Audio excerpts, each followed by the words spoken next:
One cup of poison to end the love that is stained by the curse of killing my father. One roaring fire to erase my existence from his world forever. He thought he won the Game of Thrones by sacrificing me, but he lost the only thing that ever truly mattered. The hunt has begun, but some treasures once broken can never be reclaimed. Julie? Yes, yes, I heard my father's familiar voice again. Sleeping in, on a day like this? Don't tell me you forgot. Julie? My mind went blank for a beat, and then it hit me. Today was my wedding day. Strength surged through me, and I shot up in bed. Right in front of me was my father's weathered face. Thick brows, bright eyes, he was smiling as he looked at me. Beside him, my maid was trembling, scared out of her wits. I'm Julie Lee. Yes, an absurdly plain name. General Lee's only daughter. Since I was my father Charles Lee's only girl, his precious pearl, I became Julie Lee. Simple. Unadorned. That's my father's style. My father used to be a butcher. By a twist of fate, he saved the late king while the king was wandering in exile. By another twist, he turned out to be terrifyingly good at fighting. And by yet another twist, he followed the late king through a string of dazzling campaigns. In the end, that rough man became the most formidable general in the Shen kingdom. And honestly, I think I'm even more impressive than my father, because I was simply too good at being born in the right place. Here's why. A fortune teller once said my father had killed too much and would likely have no children in this life. It stung, but it was also true. He'd taken far too many lives. Maybe he was just too strong. Somehow, my mother conceived me in her 30s. My father was certain I wouldn't survive the birth. Then my mother died in labor, and it nearly broke him. If I hadn't been brand new and still warm, he would have strangled me on the spot. Afterward, he feared I wouldn't live long, so he didn't bother with anything elegant or pretty. He gave me something plain and tough, like a weed that refuses to die. He says I wasn't very bright as a child. I don't agree. I grew up, didn't I? I dressed myself, I ate, I lived. I wasn't good at music, chess, calligraphy, or painting. But I was strong. Maybe it was a gift. I'd been strong since I was little, stronger even than my father. He often regretted I wasn't a boy. Otherwise, he said, I could have inherited his mantle and taken back East Plain. But today, what mattered was that I was getting married. My father had always opposed it, but I thought Henry Y was a good man. If nothing else, he was handsome.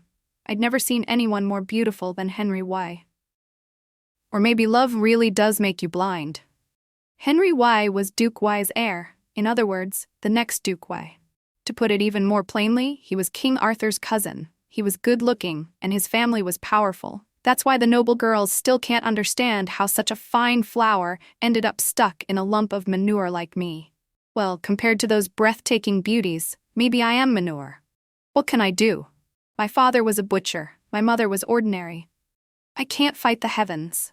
The fact that I look reasonably delicate at all is already a blessing from my father's face. And the reason I could marry Henry Y was simple. It was because of my father. I was his only daughter, of marriageable age. If he chose someone for me, I wouldn't be happy. If I chose someone myself, he still wouldn't be satisfied. Old men are all the same. They think their child is the best in the world. Even with Henry Y being this exceptional, my father still looked down on him. So I did what girls do in storybooks. I cried, I made a scene, and I threatened to hang myself. My father gave in. He went straight to King Arthur and got a royal decree. Did that count as fighting for the man I liked, even if my father had to swallow his pride for it? But I didn't make the decision lightly. I'd read too many storybooks to enjoy things like beating lovers apart with a stick. I investigated Henry Y carefully. I was sure, absolutely sure, he had no girl he loved. So I wasn't being cruel. And I didn't want to pressure him. That was why I confessed to him during the Lantern Festival. Henry Y's face was truly beautiful. Just looking at him made my heart hammer. Henry Y, I smiled at him. Maybe my smile looked stupid. You're here to see the lanterns too? Ha ha! He looked a little awkward, but he gave me a polite salute. Miss Lee. Miss Lee? Who was Miss Lee? Oh, right, me. Henry Y had dazzled me so much I almost forgot who I was. Still, a person can't be timid. I cleared my throat. Ahem, young Master Wei. Has your family already arranged a marriage for you? What did I just say? Arranged a marriage? That's what families do to girls. No, that's not what I mean. I mean, you know what I mean. I couldn't find better words. I mean, young Master Wei, have you been thinking about getting married lately? I'd lost my mind. I hadn't studied aristocratic etiquette much, and my father never demanded it. But I still understood one thing perfectly. I might truly be an idiot. A soft chuckle drifted down from above, light, pleasant. I just told myself not to be timid, and now I wanted to crawl into my shell. He had to be laughing at me. Miss Lee is very straightforward, he said suddenly, and cute. Really? I scratched my head and grinned like a fool. I think so too. Mother, why didn't you give birth to me a little smarter? Anyway, even though I'd been foolish the first time we met, and even though I wasn't some breathtaking beauty, after seeing each other again and again, I felt Henry Wei liked me. That wasn't blind confidence. I had reasons. People say beauty withers to bone. Even if I, Julie Lee, wasn't some dazzling stunner, I still had fair skin and long legs. I was warm and cheerful, and I had power and influence. That last part mattered most. For many reasons, I became certain, completely certain, that Henry Wei liked me. So I tested him a little. Henry Wei was always polite, and he was shy about speaking directly. I figured he was simply embarrassed. Since I'd confessed first, I should follow it through. I made him an embroidered pouch. Yes. For me, that was already a heroic feat. Since childhood, aside from sparring with my father, I'd never suffered like this. My fingers were covered in needle pricks. It hurt like hell. I'd rather my father beat me up. At least that kind of pain is clean. Embroidery needles are an offense against nature. They even pierced straight through the calluses on my hands. Still, it didn't matter. I gave Henry Wei a crookedly embroidered pouch. I chose the simplest pattern, green bamboo. Henry Wei always seemed like a graceful gentleman to me, and something as pure as bamboo suited him. Those were probably the finest words my poor brain could manage. Henry Wei took the pouch and studied it for a moment. I was so tense I thought I'd go mad, but I forced myself to look calm. Do you think it's nice? I didn't know if he could hear the tremor in my voice. He glanced at me and that beautiful face opened into a smile. It's nice. Then he hung it at his waist. The little deer in my chest practically slammed itself to death. Henry Wei accepted it. But my thoughts were a mess, and I didn't know what to say. Then, young Master Wei, are you thinking of getting married? He nodded. Yes, I am. So that counted as mutual affection, right? And now today, I was going to marry Henry Wei and make it real. After that, I could be with him every day. We could do those shy, secret things in storybooks. He could teach me to read and write. We could have a whole pack of children who called us father and mother. We'd have grandchildren, too. And when we died, we'd still be together. I would treat them well, the way my father treated me. And I had to be a good wife, so Henry Wei wouldn't be mocked. People loved to say I had no manners. Julie, live well. If that boy treats you badly, come back to me. Julie, your mother didn't leave much dowry. I saved what I could. Take it all with you. My father couldn't bear to let me go. Even under the bridal veil, I could feel General Lee on the verge of tears. I decided to comfort him. Dad, don't worry. I'll give birth to a big fat boy, strong as me. He can train with you. One day he'll take back East Plain. My father cried. I'd never seen him cry. He thumped my back hard once. Don't have one, don't. I can take it back myself. Even at his age, his voice was still thunderous. He was probably thinking of my mother.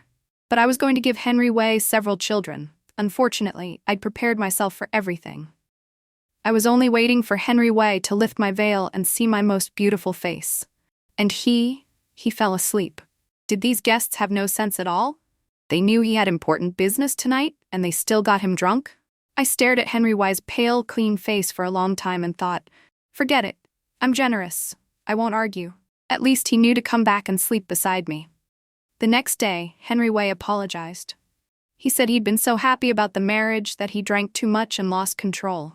He said he'd wronged me. How could he? I'd only felt a tiny grievance, but once he said that, I wasn't angry at all. So this was the advantage of someone who knew how to soothe people. I liked Henry Wei even more.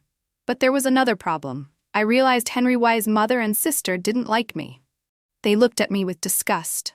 They accepted my gifts with polite smiles, but I could tell they weren't satisfied. Still, that was fine. I could change their minds. As King Arthur's cousin, Henry Wei was busy with official duties every day. I could tell the king valued him, because I was about to die of anger. Henry Wei still hadn't had time to consummate our marriage. For the first time in my life, I cursed King Arthur in my heart. He had no sense of romance at all, and no idea how to give people a break. Henry Wei had just gotten married, and yet he was summoned to the palace every single day. He left early and came home late. He barely had time to say 2 words to me, let alone be sweet.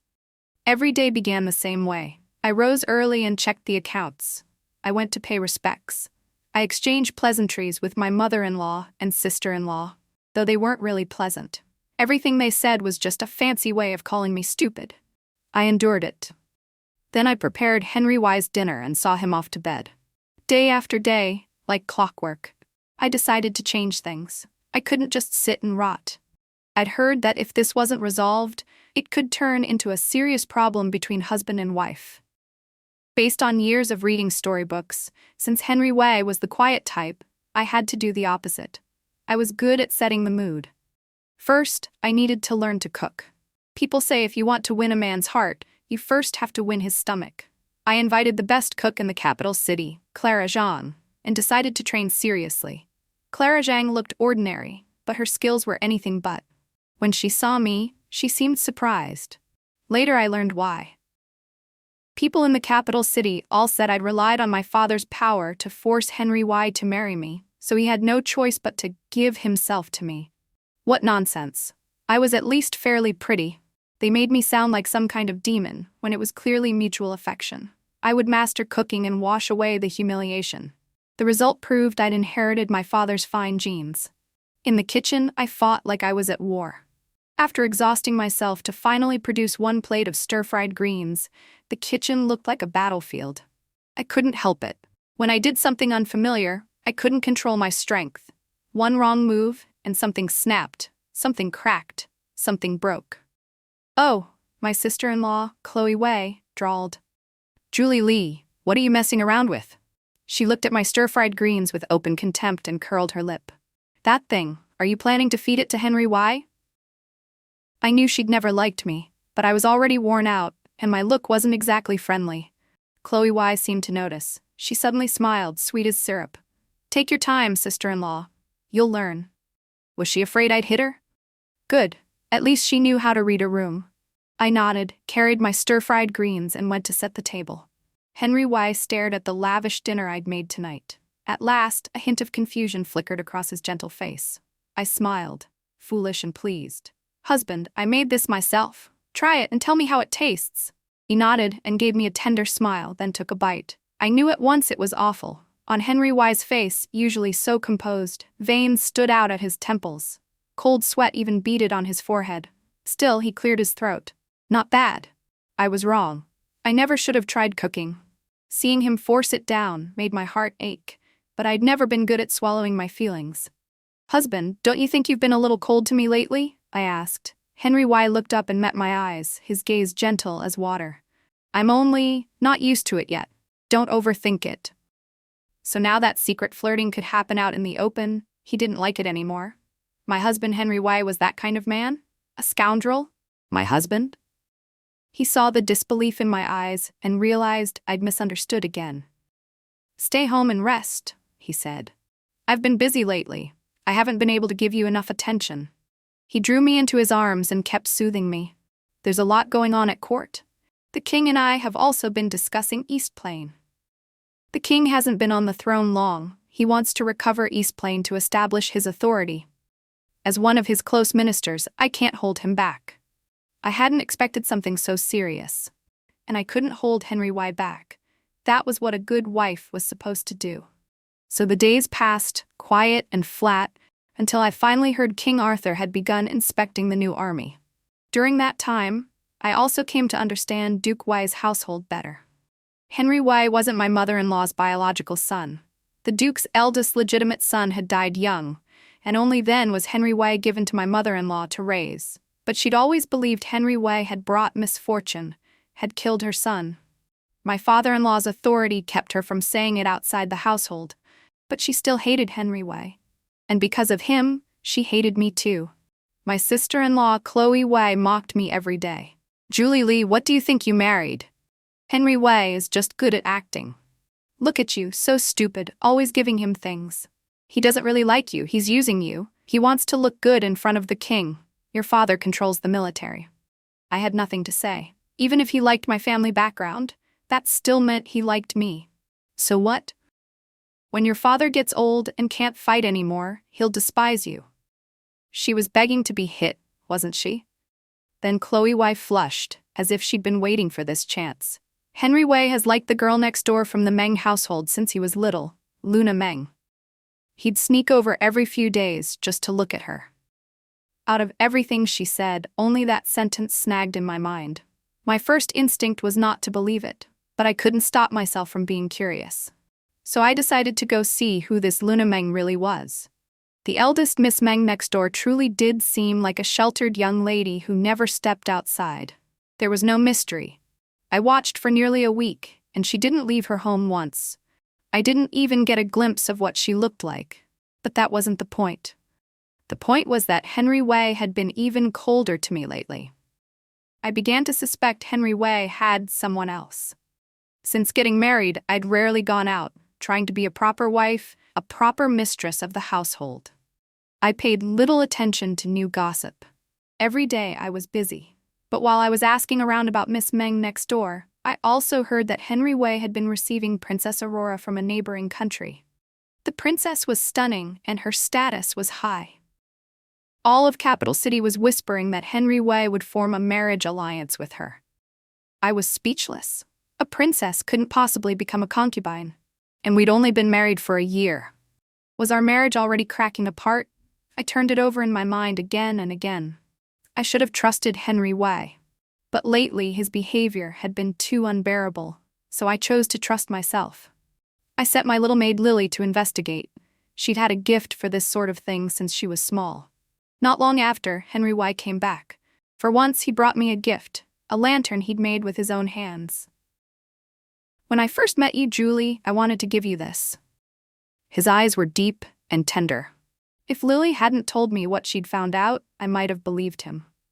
It wasn't easy for the Shen Kingdom to reclaim East Plain. King Arthur needed to negotiate with the Song Kingdom for joint troops. The surest way to bind two countries was marriage. And the Song princess had fallen for Henry Wei at first sight. He said he was busy with state affairs, but really, he'd been accompanying the princess as she toured the Shen Kingdom. I was furious. There wasn't a word strong enough for what I felt. I liked him. That feeling couldn't have been a lie. I even wanted to make excuses for him, who had never feared heaven or earth, suddenly began to feel afraid. On the lantern, he'd painted an orchid. Not what I liked. Crude Julie Lee liked peonies. The brightest, most flamboyant flowers. He knew that. Husband, you're so good to me. I smiled and spoke the way I always did, then told Rosie to put the lantern away. I decided to trust Henry Wei one more time, even if he offered no explanation. I know you like peonies, Henry Wei said, but I hope you can also like what I like. Henry Wei liked orchids, pure and quiet. I knew that, but I didn't answer. After that, he behaved as usual, as if following a fixed routine. Dinner with me, then bed. As I drifted off to sleep, half-conscious, I felt him stroking the top of my head. For the first time, I didn't want Henry Wei's children quite so much. I kept lying to myself, right up until Princess Eleanor's flower viewing banquet. King Arthur had only one elder sister, Princess Eleanor. So every noble household in the capital city had to attend and pay their respects. I'd never liked banquets. People were always mocking me for having no manners. For once, Chloe Wei was willing to come with me. Before, even when I merely went out to burn incense, she refused, afraid I'd drag her down with me. She still looked sulky as she warned, "I'm only going to keep an eye on you, so you don't embarrass our family." Fine. That was that. I don't know why, but I kept sensing pity in the way she looked at me. Chloe and I sat in the carriage. She looked as if she had words lodged in her throat. Only when we were almost at Princess Eleanor's residence did she finally blurt, "Julie Lee, how did you ever end up liking Henry Wei?" "I already told you, he's not the gentleman he pretends to be. He's calculating, and you're so stupid. How are you supposed to beat him?" She was scolding me again. But I didn't feel like snapping back. Chloe was actually a good person. If you ask me, divorcing him would be just fine. As long as General Lee is still around, you can find any handsome man you want. I hadn't expected Chloe to be that rebellious. Strangely enough, she sounded exactly like my father. When I kept my head down and ignored her for a long time, she got bored. Forget it, talking to you is pointless, you're hopeless. At the banquet, I met Miss Meng from next door for the first time. She was breathtaking. Gentle and refined, yet unmistakably noble. Every movement was measured and graceful, like the orchid Henry Wei liked. She was better than me in every way. Then there was Princess Aurora. She was stunning too, poised, warm, radiant. You could tell at a glance she was cherished by the royal family. She was better than me in every way as well. It was hard not to feel small. Henry Wei should be with women like that. Not with someone like me. Someone who'd loved blades and spears since childhood, never learned the rules, always reckless and plain-looking. Princess Eleanor's banquet passed without incident. Maybe it was because I wasn't as unruly as before. Maybe it was because my father had gone to war and fewer people dared to gossip. But more of them looked at me with pity. Their eyes seemed to say, Henry Wei marrying Princess Aurora was already a foregone conclusion, and I, the heir's wife, was yesterday's flower. Henry Wei didn't notice my fear. Or maybe he assumed Julie Lee was never afraid. I told Henry Wei I missed my father and wanted to stay at the General's manor for a while. General Lee had gone to East Plain. In that enormous General's manor, I was the only one left. At last, I could breathe. No more waking early to serve my mother-in-law and manage the household day after day. After being shut in for so long, I decided to go out and clear my head. Maybe then I wouldn't think so much. Maybe I wouldn't turn into a madwoman, suspicious of everything. Rosie accompanied me. The little maid had sharp eyes. One look, and she spotted Henry Wei boating with Princess Aurora. My husband, I really was unlucky. What did it feel like? To shake all over, to go cold? I'd always believed I was special to Henry Wei. Even if he kept the princess company for amusement, even if he'd once loved someone else deeply, I believed he was forced to stay at the princess's side for King Arthur's grand ambitions. I even felt sorry for him. He'd never had a carefree childhood like mine, with a father who doted on him. Of course he would long for something beautiful. And then I saw that familiar smile. So Henry Wei wasn't only gentle with me. I, Julie Lee, had never been special at all. Then Henry Wei saw me. His smile froze instantly. Ignoring Rosie calling after me, ignoring Henry Wei chasing me, I only wanted to run. At least my childhood training with my father was good for something. I ran the whole way without tiring, slammed my door shut, and finally found silence. My father had been right. I'd been stupid since I was little. Not long after, Henry Wei's voice came from outside my door. He knocked for a long time. Julie, open up. It's not what you think. Open the door and I'll explain. I was just accompanying Princess Aurora to learn about the customs of the capital city. His voice still sounded beautiful, but the moment I heard him, I could see him smiling at Princess Aurora again. I didn't want to see him. In the end, he simply stayed outside my door. He stopped knocking, stopped talking, and just waited. We stayed like that until dusk. I had no choice but to come out. It felt like if I didn't, he really would stand there all night. The moment I stepped out, Henry pulled me into his arms. It wasn't like his usual gentleness. He held me too tightly. Julie, this is King Arthur's order. I can't disobey. You have to trust me. Angry and bitter, I said, one day if King Arthur orders you to kill me, you won't be able to disobey then either. And I shoved him away. He stumbled. My words seemed to sting him. His voice rose. No, Julie, believe me, that won't happen. He stepped forward and hugged me again, patting my back as if to calm me. You have to trust me. Once this is over, we can live our quiet little life together. I'll teach you to write. Haven't you always wanted that?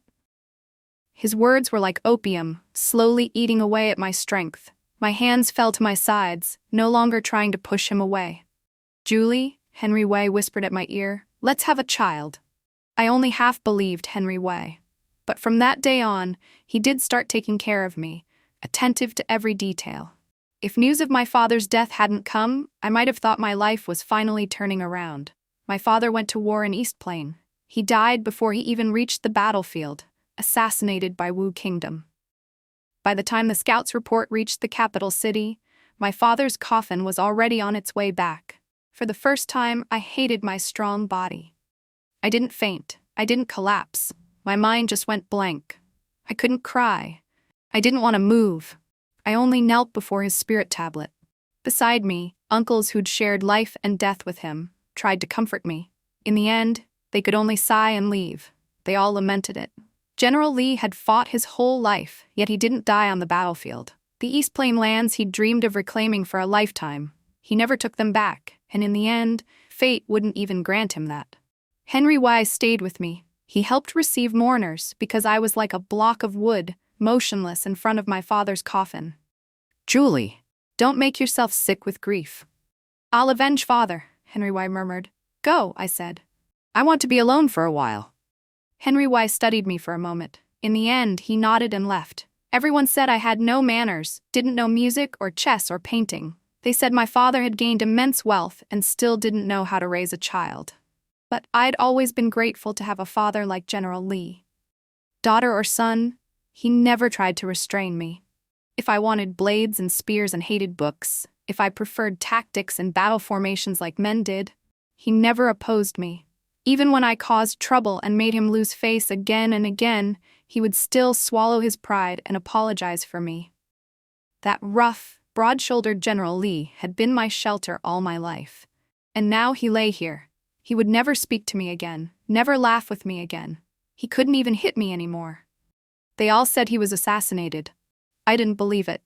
Assassins had targeted my father countless times, and every time he escaped. It made no sense that in East Plain, this one time, he fell. Everyone thought Julie Lee was stupid, but I wasn't. I just found it exhausting to live inside rules and boxes. No one but me had examined my father's body closely. There was a clean, sharp cut across his neck, and nothing else. My father might have slit his own throat. A general who'd survived 100 battles wouldn't be killed without fighting back, unless the killer was someone he couldn't fight back against. That left only one possibility. People always say that once the hare is dead, the hound is boiled. Maybe that was why my father had to die. Pain flared in my palm. I looked down. My nails had dug into my flesh, and I hadn't even noticed. Henry Wei, you'd better have nothing to do with this. Otherwise, I will never forgive you as long as I live. I wanted to confront Henry Y. I couldn't stand another day in a life this rotten, full of holes. But then what? If he was involved, would I kill him? If he wasn't, what would I do? I couldn't find an answer. Or maybe my mind had already twisted itself into a knot. My father had fought all his life. He had immense prestige in the army. Wu Kingdom's assassination enraged everyone, whether it was the uncles I knew or ordinary soldiers. They all demanded a campaign against Wu Kingdom. Morale soared. They wanted to slaughter every last one of those despicable cowards. In the end, King Arthur issued a decree. He named Henry Wei, the Prince of Pingcheng, commander of the 3 armies, with General Wang and General Chen as deputy commanders, and ordered the troops to march to East Plain. My last hope shattered. I hated Henry Y to the bone. I refused to leave my father's altar. I refused to eat. Henry Y came in, frantic. Julie, don't do this. If you ruin your health, father will truly worry. Looking at his still handsome face, his worried eyes, I couldn't even force a smile. Henry Wei, I want to ask you something. My voice was already hoarse. Ask, he said, lifting the teacup beside him. Have some water first. I flung the cup down and stared at my father's coffin. Tell me, did my father's death have anything to do with you? The cup shattered with a sharp crack. He froze, then hurried to say, Julie, what nonsense are you talking? He was still lying. Henry Wei, I'm not stupid. I stared into his eyes. If it has nothing to do with you, then swear a vicious oath before my father's tablet. He looked at me as if he'd never known me. A dull ache twisted in my chest, but I still asked, Do you dare, Henry Wei? Fine, Julie, if you insist on proving it this way. He knelt before my father's altar. Heaven bear witness. If I, Henry Wei, had anything to do with father's death, may my career be ruined, and may I die a miserable death. Not that. I could hear the loophole he'd left himself. Swear it. If this has anything to do with you, Henry Wei, then while you live, you will lose the one you love. You will have no wife, no child. And when you die, you will die alone and fall into the 18 levels of hell. Julie, you really want this? He stared at me in disbelief. No wife, no child, alone for life. You hate me that much? I shook my head. My voice had lost its usual liveliness. If it has nothing to do with you, then we can each have our peace. After this, whether it's divorce or you casting me out, I, Julie Lee, will accept it. He pulled me into his arms and murmured, "There won't be a divorce. I won't cast you out either. Julie, trust me. We can be fine." "Henry Way, you won't swear?" I sagged in his arms like a puppet. "Swear you're not involved, and I'll be fine with you." I didn't push him away. Henry Way held me and whispered, "You can't force me like this, Julie. I'll take good care of you. From now on, you can do whatever you want. No one will dare laugh at you. I don't like Luna Meng, and I won't marry that princess. We'll be fine, all right?" Tears I hadn't been able to shed for so long burst out all at once. My whole body went limp, like a doll drained of strength. "I'm stupid. I'm so stupid. You must think I was ridiculous getting close to you. King Arthur wanted military power. You wanted a high position, and I, Julie Lee, was the wild boar caught in your trap. Kill my father, and you, the perfect son-in-law, can naturally inherit his post. No one would object, because you, Henry Way, doted on me, cared for me in every way. Even my uncles would, for my father's sake, willingly serve as your deputies, letting the Prince of Pingcheng, who had never led an army in battle, become their commander. As long as you treated me well, given time, everyone would slowly forget my father." Henry Way didn't speak, but I felt his body begin to tremble. He didn't dare deny it. "So your love for me was fake. Your kindness was fake too. From start to finish, you treated me like an idiot. Didn't you, Henry Way?" My words provoked him. His voice turned fierce. "No, Julie. I love you. I truly love you." I let out a cold, low laugh and slowly pushed him away. "You don't have to keep acting. I won't expose you." I walked to my father's tablet. My father cut his own throat for the Shen Kingdom. I lifted the wine that had long been set before his spirit. "Julie, I didn't. I wasn't acting." He sounded wronged, like a child. "Please, don't do this. I can't kill you, and I can't face my father either, but if I live, whether your feelings are real or fake, I'll be tied to you for the rest of my life. Better to die sooner. Do you know what this is, Henry Way?" He was still kneeling there. When he saw the wine, his eyes went wide with terror and rage. He roared, "Julie Lee, don't you dare. If you drink it, I'll bury your entire clan with you." The moment he finished, I raised the poisoned wine and drank it in a single gulp. I threw my head back and collapsed. He seemed to hold me with such devotion. But in my mind there was only one sentence: "Henry Way, you butcher. Thank goodness I never had a child with you." In the end, Henry Way didn't try to kill my whole clan. When he saw I was dead, he cried like he'd lost his own mother. The war in East Plain was urgent. He had to leave the capital city. Before he departed, he found me a fine coffin and placed it in the Way family ancestral shrine. He ordered that no funeral rites were to be held until he returned. No one was allowed to oppose him. Henry Way was a madman. My father had worked so hard to raise me. Of course, he wouldn't truly commit suicide. I had decided to live happily. But if I had to spend the rest of my life with Henry Way, that would be worse than death. Still, forbidding the funeral was insanity. A war could last months, years even. If I waited for Henry Way to come back, I'd probably be unrecognizable. Luckily, I'd only swallowed my father's fake death medicine. Not long after Henry Way left on campaign, on a dark and windy night, I pushed open the coffin lid and set fire to the shrine at Duke Wei's residence. Lying in the coffin, I thought about many things. I could hate Henry Way. I could loathe King Arthur. But in the end, there was only so much I could do. I couldn't destroy the Shen Kingdom my father had protected for so many years. I'd already wronged him enough. I returned to the general's manor and took the sword kept in the ancestral hall. I would finish what my father had not. From childhood to now, I'd heard my father tell countless stories about the army. But this was the first time I truly lived among these men. They ate meat in big bites and drank in big gulps. Some had nothing left. Some had once had gentle wives and young children. Without exception, their families were gone, dead on the battlefield. Some feared death, but none feared the enemy. I could spar evenly with my father, and I was strong. I stayed in the camp for many days without being discovered. I even became a centurion through my performance, given a small unit of my own. I was afraid Henry Way would recognize me. Thankfully, I served under my Uncle Wang, and I almost never saw Henry Way. But this war was never going to be easy. Wu Kingdom had held East Plain for so many years. Of course they were formidable, strong troops, powerful horses. For a time, the fighting bogged down. Neither side could gain a clear advantage, and it became a war of attrition. If it dragged on, more would die. The Shen Kingdom was pouring manpower into East Plain. Who could say other kingdoms wouldn't strike at other borders? That would be a catastrophic loss. In the end, as commander, Henry Wei decided to send scouts to gather intelligence and map the nearby mountain paths. Wu Kingdom had ruled East Plain for years. They knew the terrain far better than we did, and we'd suffered for it.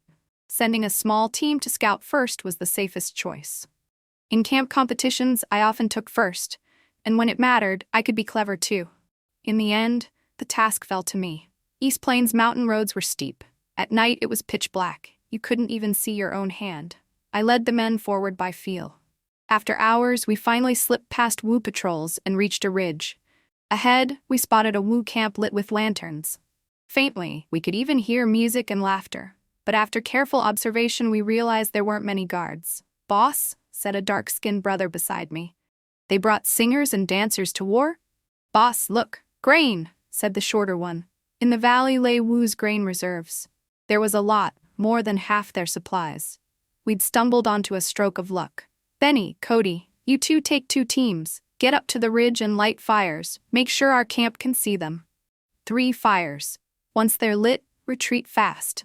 "Jasper, take a team and come with me. We're going to burn their grain." We moved painfully slowly, afraid of making a sound. Luckily, the guards were lost in wine and pleasure. They never noticed the danger closing in. "Fire. The grain is burning. Put it out, put it out. Those tents up ahead are on fire too. Someone's trapped. Save them. That ridge, those are Shen Kingdom signals." In an instant, the Wu camp erupted in flames. A huge wave of men rushed to fight the fire. I saw the bright smiles on my brothers' faces and laughed too. "Move. If we're late, we might not make it back alive." "Split up. Wu is in chaos. If we stay together, we're easier to spot. You all remember the way we came, right?" We do," the boys answered, thrilled. Below us, the blaze lit up the sky. Shen Kingdom forces, seeing the signal, launched their attack. Wu troops, caught off guard, were trapped between advance and retreat. In the end, the Shen Kingdom won a great victory. Wu Kingdom suffered heavy casualties and would struggle to recover for years. I made it out alive, but I couldn't return to camp. With an achievement like this, there would be rewards. I would have to stand before the commander, before King Arthur. And I never wanted anything to do with Henry Wei again. The sounds of battle rolled from below, horns blaring, cries shaking the night. I stroked my father's sword. "Father, I fought the war in East Plain in your place." In a daze, I seemed to hear his voice, just like the day I married Julie. Under the moonlight, I ran down the slope and left East Plain behind. Henry Wei, hate or love, I'm letting it go. From here on, mountains and rivers will stand between us. We will never meet again. Henry Wei never imagined he would meet a girl like Julie Li. When he was little, he was the son of a lowly concubine in the household. His mother died young. Above him stood an older brother, bright, quick-witted, born to the legal wife. Duke Wei and his wife were deeply in love. Henry Wei was the one accident in their marriage. His older brother had parents who doted on him, and a sweet, lovely little sister. Henry Wei had nothing. Only a small courtyard, a few maids and old nannies who looked down on him. And next door, the Meng household, where clear young voices reciting books could always be heard. Luna Meng was his older brother's closest friend. Chloe Wei said Luna Meng would surely marry his older brother one day, while Henry Wei could only marry a girl from some small, ordinary family. Duke Wei and his wife never treated him as though he existed. As if, by choosing to forget, they could erase the only crack in their marriage. Then Duke Wei's only son drowned. His wife cursed Henry Wei as a jinx, saying he had brought about her son's death. Yet, in the end, Duke Wei still placed Henry Wei under her name. From that day on, Henry Wei became the legal son. He thought he had inherited everything his older brother once had. He would often climb the wall in secret, just to steal a glimpse of Luna Meng. But Luna Meng cut off all contact with Duke Wei's residence. Aside from that stolen status, he was nothing.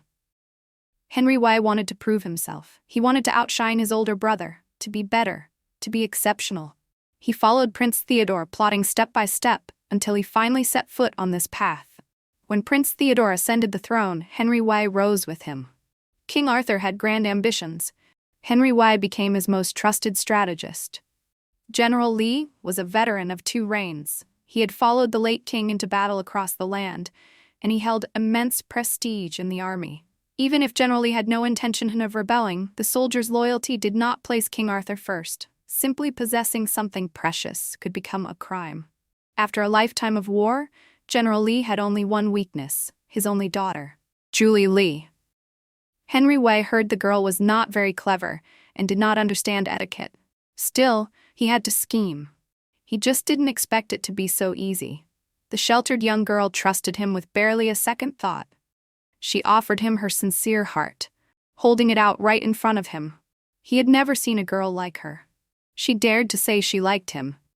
Even when the words came out clumsy and confused, she openly gave him an embroidered sachet, even if the stitching was crooked. She was kind to him without holding anything back, even though she knew his shameful background. Henry Wei began to panic. Every kindness he showed Julie Li had started as calculation, false from the start. It was meant to control her father and dull her mind, but Julie Li gave him warmth, care, and concern he had never known. He sank into it, little by little, until he couldn't pull himself free. King Arthur always felt he had wronged Henry Wei, making him marry such a talentless, unworthy woman.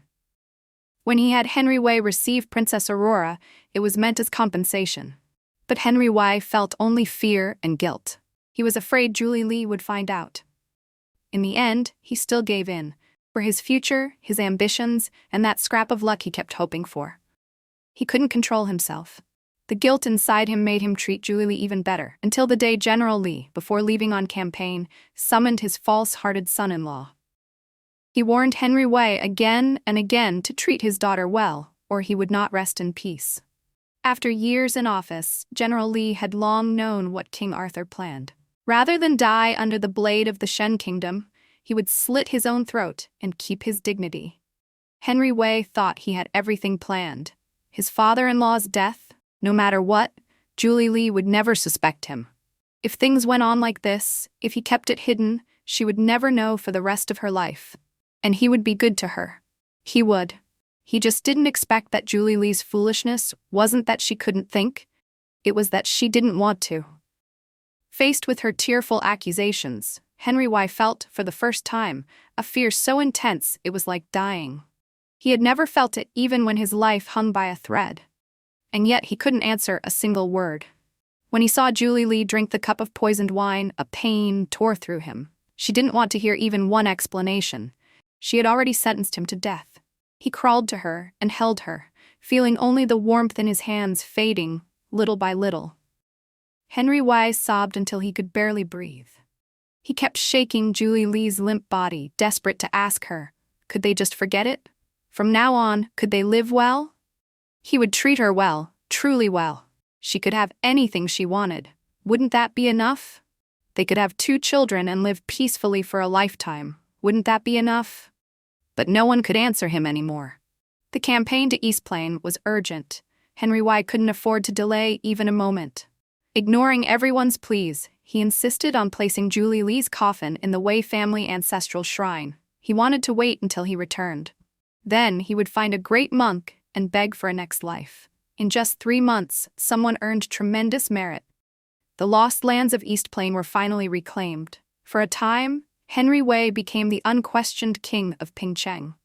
But only after he returned did he learn that not long after he left, the Wei family ancestral shrine had caught fire.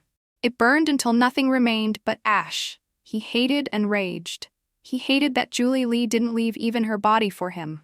And he hated himself most of all, for understanding too late. Henry Wei wanted to set up a memorial tablet for Julie Li. After thinking for a long while, he felt she probably wouldn't want to be placed in the Wei family ancestral shrine. So he gathered the few clothes she had left and went to the general's manor. The Li family ancestral hall was simple. At a glance, he saw that General Li's sword was no longer there. Henry Wei froze. Then he laughed until he couldn't stop, his body falling straight back. After Henry Wei, king of Pingcheng, reclaimed East Plain, he fell gravely ill. After that, he never entered court again. Instead, he grew fond of rivers and scenery, wandering through mountains and waters. People said he traveled the land and ignored politics. In truth, he was only searching for his wife again, the precious pearl in General Li's palm.